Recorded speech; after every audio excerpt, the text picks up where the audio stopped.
और साथियों नमस्कार, कैसे आप सभी लोग। आशा और उम्मीद होगा कि आप अच्छे होंगे और अपने जीवन में बेहतर जीने की कोशिश कर रहे हैं।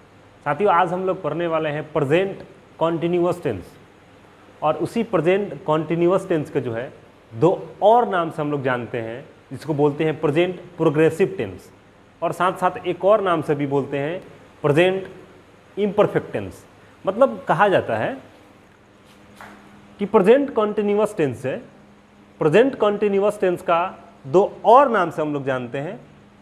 दो नंबर है प्रोग्रेसिव टेंस और इम्परफेक्ट टेंस। तो यहाँ से एक चीज़ हमको सीखने को मिला कि मान लीजिए क्लास से आप कॉन्टिन्यूअस टेंस पढ़ के जाते हैं और कोई पूछता है कि आप बताओ प्रोग्रेसिव के बारे में आप जानते हो क्या। तो यदि आप उस चीज़ को नहीं पढ़े होंगे तो गड़बड़ हो जाएगी, परेशानियाँ उत्पन्न हो जाएगा और आपको झेलनी पड़ेगी कि लो भैया हमने तो कंटिन्यूअस ही पढ़ा, ये प्रोग्रेसिव कहाँ से आ गया और ये इम्परफेक्ट कहाँ से आ गया। तो वो चीज़ जो है मैं आपको सोच रहा हूँ कि एक एक चीज़ बारीकी से आपको बेसिक लेकर चलूँ कि आपकी जो है जीवन धन्य हो जाए और आप अच्छे से कॉन्सेप्ट को क्लियर कर सकें और पढ़ सकें। तो साथियों अब जो है हम बात करते हैं कि कंटिन्यूअस, प्रोग्रेसिव और इम्परफेक्ट, ये तीनों एक ही चीज़ है। ये तीनों एक ही चीज़ है। कंटिन्यूअस का मतलब होता है कोई काम लगातार जारी है, उसी को हम लोग कंटिन्यूअस कहते हैं। उसी का मतलब होता है प्रोग्रेस। आप बोलते हैं ना कि कोई घर या बिल्डिंग बन रहा था, आप क्या बोलते हैं कि काम प्रगति पे है, काम प्रोग्रेस है, काम कंटिन्यू जारी है। इसका सेंटेंसेस कैसे आएगा ये भी समझना बहुत ज़रूरी है। इसका सेंटेंस इस तरह से आता है, जैसे आप समझिए कि मैं बोलूँ कि रवि सर अंग्रेजी पढ़ा रहे हैं, वह पटना जा रहा है, सीता काम कर रही है। मतलब कि सेंटेंस स्टार्ट होता है और ये ख़त्म होने की नाम नहीं लेती है, सेंटेंस लगातार जारी रहता है। ठीक है, जैसे वह पटना जा रहा है, कब तक पहुंचेगा कोई गारंटी नहीं है। मतलब सेंटेंस में आपको क्या लग रहा है कि काम कंटिन्यूटी, काम की कंटिन्यूटी के बारे में यहाँ पे दर्शाया गया है। तो आप समझ लेना कि उसी को कंटिन्यूअस टेंस हम लोग कहते हैं। या इसी को कोई इम्परफेक्ट बोल देता है, कोई प्रोग्रेसिव बोल देता है। तो आप वहाँ पे घबराएं नहीं, आप अपने पढ़ाई अनुसार जो आपने पढ़ा है उसी अनुसार आप बताएं कि भैया कंटिन्यूअस के ही दो और नाम से भी जानते हैं, परफेक्ट बोलते हैं। और तीनों का मतलब एक ही होता है, और एक ही का मतलब होता है कि कोई काम लगातार जारी हो, कंटिन्यूटी हो, उसमें कंटिन्यूटी बताए, कोई काम लगातार जारी हो, उसके कंटिन्यूअस टेंस बोलते हैं। क्लियर? यहाँ तक शायद आपको बात समझ में आए कोई। साथियों पॉइंट नंबर 2, वो एक नंबर था, 2 नंबर पॉइंट ये कहा जाता है कि किसी भी सेंटेंस में कंटिन्यूटी होगा तो उसके अंत में वाक्य होगा, वाक्य की क्रिया जो होगी, वर्ब जो होगी, उसके अंत में रहा रही लग जाएगा। तो आप समझ लीजिए कि उसमें आईएनजी लगेगा ही लगेगा। ठीक है, वर्ब के फोर्थ फॉर्म लगाए जाते हैं। कोई भी कंटिन्यूअस हो, या तो प्रेजेंट कंटिन्यूअस हो, या तो पास्ट कंटिन्यूअस हो, या तो फ्यूचर कंटिन्यूअस हो। प्रेजेंट, पास्ट, फ्यूचर, किसी भी आप कंटिन्यूअस टेंस के बारे में अगर चर्चा करते हैं, बात करते हैं, कोशिश करते हैं, बनाने की कोशिश करते हैं, फ्रेम करते हैं, तो वहाँ पे वर्ब के फोर्थ फॉर्म लगाना अति आवश्यक है। ठीक है, अब हम बात करते हैं आइडेंटिफिकेशन की। इसकी आइडेंटिफिकेशन क्या होती है भैया? आइडेंटिफिकेशन होता है सेंटेंस के वाक्य क्रिया के अंत में रहा रही लगा रहता है, तो रहा है, रही है, रहे हैं इत्यादि लगा रहता है। तो आप समझ लेना कि प्रेजेंट कंटिन्यूअस टेंस में इसको समझा जाता है। अब साथियों लेक्चर को सुनना बहुत ज़रूरी है, इसलिए मैं बार बार इसको दोहरा रहा हूँ कि आपकी माइंड में जो है सेट हो जाए। अब आते हैं, बात करते हैं। तो मैं एक दो एग्जाम्पल लिख दूँ आपके समक्ष। जैसे मैं कहूँ कि वह पटना जा रहा है, लिखा गया है यहाँ पे कि जिस हिंदी वाक्य के क्रिया के अंत में रहा है, रही है, रहे हैं ईटीसी लगा हो, उसे प्रेजेंट कंटिन्यूअस टेंस में समझा जाता है। मतलब एक वाक्य है, इस वाक्य के क्रिया के अंत में, तो आपको समझ में आता है ना, ये सब्जेक्ट हो गया, सब्जेक्ट के द्वारा किया गया काम जो वर्ब कहलाता है, और वर्ब का प्रभाव जिस पे पड़ता है उसको ऑब्जेक्ट बोलते हैं। तो सब्जेक्ट के द्वारा किया गया काम जो होता है वर्ब होता है। इसी वर्ब को हम लोग जो है इसके अंत में रहा रही अगर लगा रहता है तो आप समझ लेना कि कंटिन्यू जारी है। वह पटना जा रहा है, वो आ रहा है, वो मुझसे बात कर रहा है, राम तुमसे बात करने की कोशिश कर रहा है, वो मुझसे फ़ोन पे बात कर रहा है, मैं उन लोगों को समझाने की कोशिश कर रहा हूँ, मैं अंग्रेजी पढ़ाने की कोशिश कर रहा हूँ, मैं आपको पढ़ा रहा हूँ, काम कंटिन्यू जारी है। तो यहाँ तक तो आपको फंडा क्लियर हो चुका है। अब हम चलते हैं, सर सेंटेंसेस बनेगा कैसे? अब इसको प्रारूप को हम तैयार करते हैं अभी, और इस प्रारूप को जब हम तैयार करते हैं तब तक आप हमारे चीज़ को आप देखते रहिए यहाँ पे। ठीक है, सबसे पहले बात करते हैं स्ट्रक्चर पे। सर इसके स्ट्रक्चर कैसे होंगे? इसकी स्ट्रक्चर के मतलब होता है बनावट। अब सेंटेंस की बनावट कैसी होगी भाई साहब? तो सेंटेंस की बनावट को जो है आपको अच्छे तरह से देखना है और समझने की कोशिश करना है। सब्जेक्ट मतलब अफर्मेटिव सेंटेंस, अफर्मेटिव के स्ट्रक्चर क्या होगा, निगेटिव के स्ट्रक्चर क्या होगा, इंटरोगेटिव के स्ट्रक्चर क्या होगा और WH वर्ड का स्ट्रक्चर क्या होगा, सारे हम लोग स्ट्रक्चर को देखेंगे। उसके बाद जो है सेंटेंसेस को फ्रेम करेंगे। सब्जेक्ट प्लस इसके साथ लगेगा इज, एम, आर, उसके बाद लगेगा ये, इसको भैया हेल्पिंग वर्ब बोलते हैं, HV, it means helping verb, ठीक है। इसके बाद होगा वर्ब के फोन, ये मेन वर्ब हो गया। Subject plus is am are plus verb का fourth form plus other word. किसी कोई दिक्कत नहीं है। अब इसका जब हम लोग निगेटिव बनाएंगे ना भाई साहब, तो कुछ नहीं करना, इज एम आर के बाद नॉट लगा देना है, इज एम आर, उसके बाद हमको क्या करना है, नॉट प्लस वर्ब का fourth form plus other word, ठीक है। तो आपने क्या समझा कि अफर्मेटिव से निगेटिव का स्ट्रक्चर आप फ्रेम कर सकते हैं। अभी आपने क्या समझा कि अफर्मेटिव से आप निगेटिव का स्ट्रक्चर क्या कर सकते हैं, तो भैया फ्रेम कर सकते हैं। क्लियर, समझ में आया? तो अभी आपने क्या देखा कि अफर्मेटिव से निगेटिव का स्ट्रक्चर हम फ्रेम करते हैं, मतलब अफर्मेटिव से निगेटिव का स्ट्रक्चर फ्रेम करते हैं। सब्जेक्ट इज एम आर, उसके बाद हम नॉट लगा देते हैं, वर्ब का fourth form plus other word. अगर हम इस इंटरोगेटिव स्ट्रक्चर बनाएंगे तो इज एम आर को पहले कर देंगे, इज एम आर, उसके बाद बाएं तरफ क्या बचा हमारा, यहाँ से यहाँ तक काम खत्म, तो बाएं तरफ हमारा बचा सब्जेक्ट। अब इसके हम दाएं तरफ रखेंगे सब्जेक्ट प्लस, अब इधर क्या बटा, नॉट प्लस नॉट, इसी में हमको इसको ऑप्शनल कर देंगे। ऑप्शनल का मतलब ये होता है कि अगर सेंटेंस हमारा निगेटिव में भी होगा तो नॉट से काम चल जाएगा, नॉट प्लस वर्ब का fourth form plus other word. इसके बाद देंगे क्वेश्चन मार्क, क्योंकि इंटरोगेटिव और WH वर्ड के जो भी हम लोग सेंटेंस बनाते हैं ना, उसमें हम लोग क्या करते हैं कि इंटरोगेटिव सेंटेंस बनाने के बाद हम क्वेश्चन मार्क देते हैं, तभी सेंटेंस सही होगा। क्योंकि इंटरोगेटिव सेंटेंस का मतलब होता है प्रश्न पूछना, प्रश्नवाचक। जैसे आप बोलते हैं ना, क्या आप खेल रहे हैं, आर यू प्लेइंग, क्या आप हंस रहे हैं, आर यू लाफिंग, क्या आप मुझसे बात कर रहे हैं, are you talking to me. तो इस तरह से जो भी आप सेंटेंसेस बनाते हैं ना, वहाँ पे क्या होता है कि इंटरोगेटिव सेंटेंस जब बनाते हैं तो क्वेश्चन मार्क लगा रहता है। After complete sentence you have to put question mark. उसके बाद क्या करना है, क्वेश्चन मार्क का आपका यूज करना है। अब WH वर्ड का स्ट्रक्चर क्या होगा, तो सबसे पहले लिखेंगे WH वर्ड प्लस, फिर इज एम आर लिखिए, is am are plus subject plus not plus other word, question mark. समझ में आया? आ गया समझ में? समझ में आ गया? अभी तो आपने ये समझा, अभी तो साथियों आपने ये समझा कि प्रारूप तैयार हुआ। ये क्या हुआ, एक प्रारूप तैयार हुआ। अभी क्या क्या समझ लिया आपने? आपने ये समझ लिया कि अफर्मेटिव सेंटेंस जो होते हैं वो कैसे बनाए जाते हैं, इस स्ट्रक्चर के अनुसार। निगेटिव इस स्ट्रक्चर के अनुसार आप बनाइएगा, इंटरोगेटिव आप इंटरोगेटिव के स्ट्रक्चर से बनाइएगा, अब WH वर्ड जो है इस स्ट्रक्चर से बनाइएगा। यहाँ तक तो आप प्रारूप को समझ लिए। भैया लाइट कट गया, इसलिए थोड़ा सा अंधेरा दिख रहा होगा आपको। इन्वर्टर के लाइट्स अभी मैं कितना बज रहा है भाई, 11:44 आपका क्लास रिकॉर्ड कर रहा हूँ मैं। खैर उससे बड़ा चीज़ नहीं है, लाइट कट गया तो अपना काम कर रहा है, मैं अपना काम कर रहा हूँ, ठीक है। अब मैं सेंटेंसेस लिख रहा हूँ और एक एक करके मैं बताने की कोशिश करूँगा। यहाँ आपको कंटिन्यूअस समाप्त कर दूंगा आज, ठीक है। तो आप हमारे साथ बने रहेंगे। चलिए आगे बढ़ते हैं, इसको मिटाते हैं। सबसे पहले सेंटेंस पे हम लोग बनाएंगे।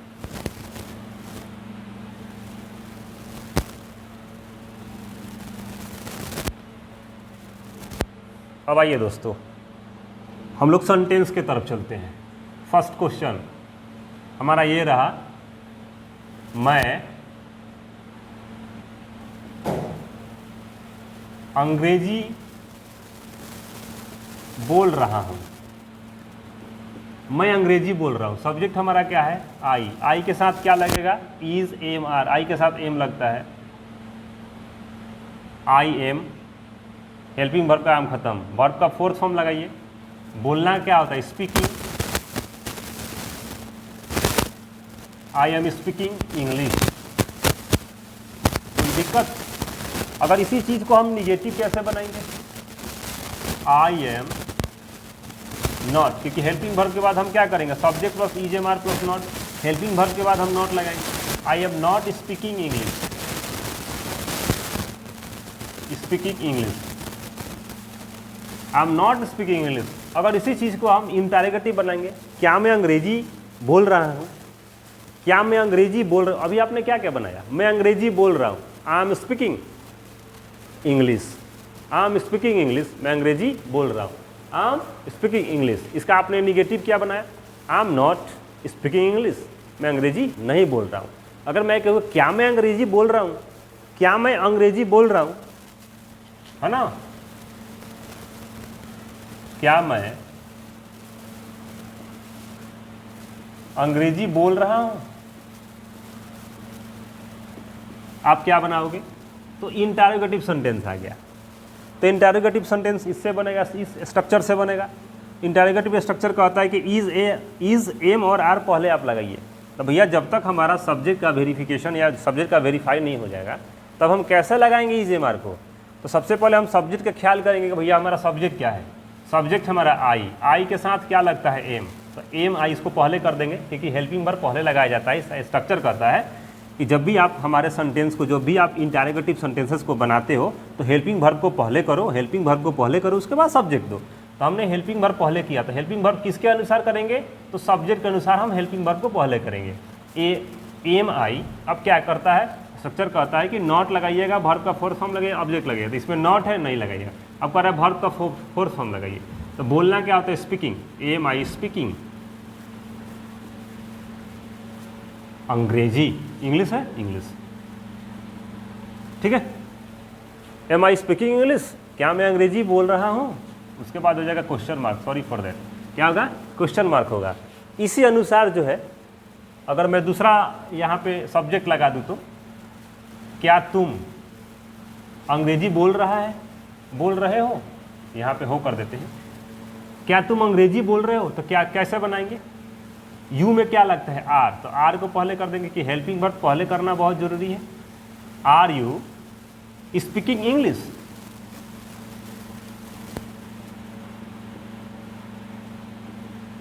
अब भैया किसी को परेशानी हो रहा होगा कि कहाँ इज लगाएं, कहाँ एम लगाएं, कहाँ आर लगाएं, तो उसको भी थोड़ा सा आप ध्यान में दे दीजिए। आई हो, यू हो, वी हो, दे हो। आई के साथ एक एम लगता है, यू, वी और दे के साथ आर लगता है, ठीक है। ही हो, सी हो, ईट हो और नेम हो, इसके साथ क्या लगता है? इज लगता है। आया समझ में? आई, यू, वी, दे और एक और होता है राम। क्या होता है भाई? लिख देते हैं, यहीं पे लिख देते हैं, राम एंड श्याम। इसके साथ क्या लगता है? तो आर लगता है। राम एंड श्याम के साथ भी क्या लगेगा? तो आर लगेगा। आया समझ में? तो मैंने ये इसलिए लिखा हूँ, सब्जेक्ट अनुरूप मैंने सब्जेक्ट लगा दिया है, इसलिए लगा दिया है कि आपको कोई परेशानी ना हो, आप अच्छे से समझ पाएँ। आई के साथ एम लगता है, यू के साथ आर लगता है, वी के साथ आर लगता है, दे के साथ आर लगता है। ही हो, सी हो, ईट हो और नेम हो, उसके साथ क्या लगेगा? तो इज लगेगा। क्लियर? और राम एंड श्याम हो तो उसके साथ आर लगेगा। अब जाकर आपका सेंटेंस भी बन जाएगा। आप आसानी से आप सेंटेंस भी बना सकते हैं। तो दो चार और हम सेंटेंसेस ले लेते हैं और उसको बनाते हैं, ठीक है। अब एक सेंटेंस में 6 सेंटेंस बनाने की प्रयत्न करता हूँ, कोशिश करता हूँ, ठीक है। जैसा समझिए,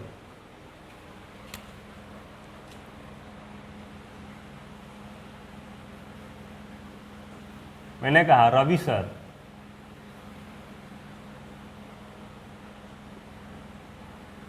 अंग्रेजी पढ़ा रहे हैं। एक क्वेश्चन हो गया, ये हो गया अफर्मेटिव का, ठीक है। अब इसका निगेटिव क्या होगा? रवि सर अंग्रेजी नहीं पढ़ा रहे हैं। अब चलो इसको बनाते हैं, रवि सर अंग्रेजी पढ़ा रहे हैं, क्या होगा? रवि सर क्या है? एक नाम है, तो नाम में क्या लगता है? इज। Ravi sir is. अब क्या कर रहे? रवि सर का काम क्या है? पढ़ाने का। ठीक है। तो वर्ब का फोर्थ फॉर्म लगाएंगे टीचिंग। टीच मतलब अब समझो यहाँ पे, रीड मतलब होता है पढ़ना, ठीक है, और टीच, टीच मतलब होता है पढ़ाना। क्लियर, यहाँ पे कंफ्यूजन नहीं होना चाहिए। रवि सर अंग्रेजी पढ़ाते हैं, Ravi sir is teaching English. Clear हो गया। अब इसी सेंटेंस का हम निगेटिव बनाऊं तो क्या बनेगा, रवि सर अंग्रेजी नहीं पढ़ाते हैं, तो बस हेल्पिंग वर्ब के बाद सिर्फ नॉट लग जाएगा, ठीक है। रवि सर, ठीक है, इज नॉट टीचिंग इंग्लिश। अब इसी सेंटेंस को मैं अगर इंटरोगेटिव में बनाऊं तो क्या होगा, क्या रवि सर अंग्रेजी पढ़ा रहे हैं, क्वेश्चन मार्क। ये ध्यान देना, इंटरोगेटिव सेंटेंस होगा तो क्वेश्चन मार्क क्लास में हमको लगाना ही लगाना है। अब इसको हम सेंटेंस को बनाने से पहले हम सब्जेक्ट देखेंगे क्या है। सब्जेक्ट हमारा क्या है, रवि सर। तो रवि सर में लगाते क्या थे, तो इज, इज जो है पहले आ जाएगा, is Ravi sir, is Ravi sir. अब क्या पढ़ा रहे हैं, अंग्रेजी पढ़ा रहे हैं, teaching English, question mark. Clear, समझ में आया। एक और सेंटेंस लीजिए, रवि सर, ये डब्ल्यूएच वाला स्ट्रक्चर पे बनेगा, रवि सर कैसे अंग्रेजी पढ़ा रहे हैं, ठीक है, रवि सर कैसे अंग्रेजी पढ़ा रहे हैं। अब सबसे पहले हम डब्ल्यूएच वर्ड फैमिली के वर्ड देखेंगे। तो डब्ल्यूएच वर्ड फैमिली के वर्ड 6 होते हैं भाई साहब, कल वाले क्लास में हमने बताया था। कल वाले वीडियो लेक्चर में आप चले जाइए प्रेजेंट इंडिफिनिट टेंस में, और वहाँ जाके आपको समझिए कि डब्ल्यूएच वर्ड फैमिली कितने होते हैं, क्या क्या होते हैं, कौन से होते हैं, कैसा यूज किया जाता है, मैंने कल वाले वीडियो लेक्चर में समझाया है। तो यहाँ पे हम समझाएंगे नहीं, डायरेक्ट बताते हैं आपको कैसे क्या होता है। हाउ, सबसे पहले इसमें डब्ल्यूएच वर्ड है तो खोजेंगे कहाँ है, सब्जेक्ट के बाद ही आता है डब्ल्यूएच वर्ड। तो आपको अनुमान ऐसे ही लग जाएगा, सब्जेक्ट देख लीजिएगा, सब्जेक्ट के बाद ही डब्ल्यूएच वर्ड आता है। रवि सर कैसे अंग्रेजी पढ़ाते हैं, तो कैसे का क्या हो गया, हाउ। अब इसके अब कह रहा है ना कि डब्ल्यूएच वर्ड करिए, स्ट्रक्चर क्या कहता है, डब्ल्यूएच वर्ड का स्ट्रक्चर क्या कहता है कि डब्ल्यूएच वर्ड लगाइए, उसके बाद ईजे मार लगाइए, उसके बाद सब्जेक्ट लगाइए। तो जब सब्जेक्ट का हमको ज्ञान होगा तभी ना इसके अनुकूल हम क्या करेंगे, ईजे मार लगाएंगे, ठीक है। तो सब्जेक्ट हमारा क्या, रवि सर, रवि सर में लगेगा क्या, इज। हाउ इज किसके लिए लगाए हैं, सब्जेक्ट के लिए ना भाई। तो सब्जेक्ट लिखेंगे कि नहीं, स्ट्रक्चर के अनुसार, ठीक है, लिखें सब्जेक्ट। अब देखिए WH word is am are plus subject, एक स्ट्रक्चर के अनुसार हमने डाल दिया। अब इसमें नॉट है, इससे नहीं तो नहीं है, छोड़ देंगे। अब अदर वर्ड लगाएंगे, अदर वर्ड क्या है, how is Ravi sir teaching English, teaching English. आए समझ में, क्वेश्चन मार्क होगा भाई साहब, ठीक है। After complete sentence you have to put question mark, otherwise your sentence will be wrong, wrong गलत मतलब गलत हो जाएगा। आए समझ में साथियों। तो एक दो और सेंटेंस आप समझ लीजिए डब्ल्यूएच वर्ड पे, क्योंकि अफर्मेटिव, निगेटिव, इंट्रोगेटिव मैंने क्लियर कर दिया, और डब्ल्यूएच वर्ड पे जो है हम लोग सेंटेंसेस को समझते हैं। और डब्ल्यूएच वर्ड अगर सेंटेंस आप समझ लेते हैं आप तो समझो आपका फंडा जो है क्लियर हो गया, आप आराम से सेंटेंसेस बना सकते हैं और बेझिझक अंग्रेजी बोल सकते हैं, ठीक है। और आते हैं डब्ल्यूएच वर्ड पे सेंटेंस दो चार आप बना लीजिए आप लोग, ठीक है। जैसे मदन और सोहन बाजार जा रहे हैं। कहाँ जा रहे हैं भैया, बाजार। बाजार भेज देते हैं, गुदरी बाजार छपरा के, या तो सिवान भेज दें, लखनऊ भेज दें, कहाँ भेज दें। रवि सर सॉरी मदन और सोहन बाजार जा रहे हैं, ठीक है। अब भैया ये तो अफर्मेटिव हो गया, इसी पे निगेटिव भी बन जाएगा, इसी पे इंट्रोगेटिव बन जाएगा। आप डब्ल्यूएच वर्ड देखिए,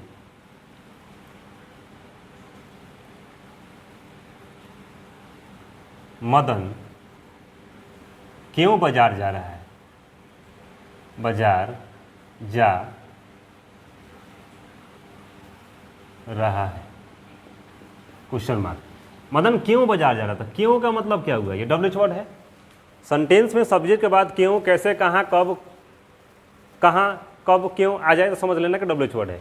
तो डब्ल्यूएच वर्ड का स्ट्रक्चर क्या होता है कि सबसे पहले डब्ल्यूएच वर्ड लगाइए। तो डब्ल्यूएच वर्ड क्या है, वाई, वाई मतलब होता है क्यों। फिर कहता है ईजे मार लगाइए, तो ईजे मार कब लगाएंगे, जब सब्जेक्ट का मालूम चलेगा, सब्जेक्ट का हम वेरीफाई करेंगे। हमने वेरीफाई किया कि भैया मदन क्या एक सब्जेक्ट सिंगुलर है और सिंगुलर के अनुसार ईज लगता है। किसी भी नाम में जो है हम ईज का यूज करते हैं। कोई संसार का कोई भी नाम आ जाए, संसार का कोई भी नेम आ जाए, उसके अनुसार हम ईज का यूज करते हैं। तो वाई इज, और ईज का यूज किस लिए किए हैं भाई, तो मदन के लिए। ठीक है, why is Madan go to market. अब वर्ब लगाएंगे ना, जो वर्ब का गो नहीं होगा, गोइंग हो जाएगा, going to market question mark. आए समझ में साथियों। इसका हम अफर्मेटिव कैसे बना लेंगे, मदन और सोहन बाजार जा रहे हैं, मदन एंड सोहन आर। देखिए भैया, जब दो सब्जेक्ट आपस में एंड से जुड़ जाए तो उसके साथ हम लोग आर लगाते हैं। मदन एंड, या राम एंड सोहन, मदन एंड करीना, है ना, लखन और प्रीति, जो भी हो, उसके साथ दो सब्जेक्ट अगर एंड से जुड़े, जैसे समझिए मदन और सोहन बाजार जा रहे हैं, ठीक है, तो बनेगा इसका